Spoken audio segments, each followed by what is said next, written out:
5 cara menghadapi anak yang bertengkar.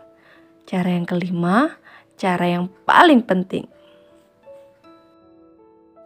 Berikut cara yang bisa Bunda terapkan saat menghadapi anak bertengkar.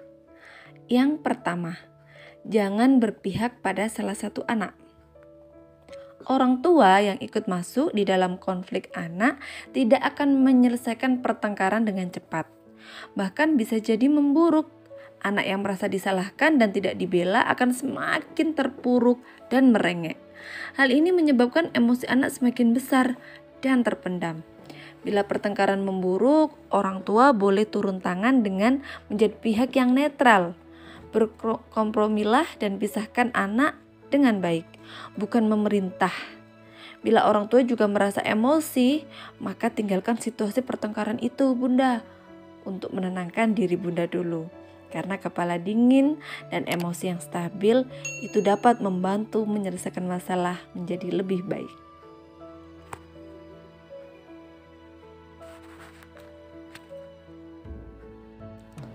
Dua, perlihatkan perilaku baik agar anak mencontoh.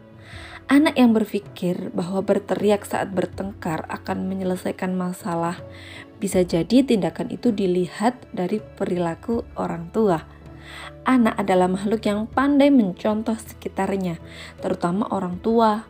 Perlihatkanlah contoh perilaku yang baik di depan anak agar mereka mempelajarinya. Pelajaran terbaik adalah melalui contoh, bukan sekedar teguran. Mungkin sulit untuk menenangkan anak yang saling berteriak saat bertengkar. Namun, coba untuk tidak ikut meninggikan suara Bunda saat menegur anak. Yang ketiga, temukan sumber masalah.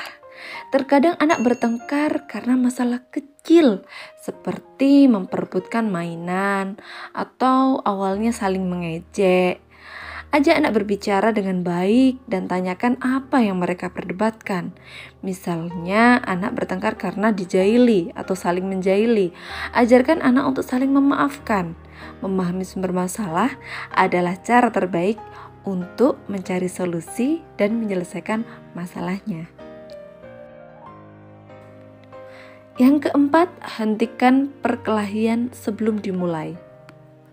Saat melihat tanda-tanda perkelahian, hentikan sebelum semakin membesar. Biasanya perkelahian terjadi saat memperebutkan sesuatu dan mulai terlihat saling menyulut emosi.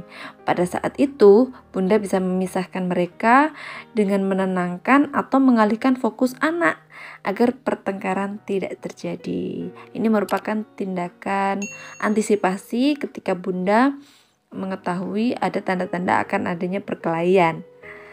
Jadi langkah keempat ini bisa diterapkan. Yang kelima, sabar dan jangan putus asa.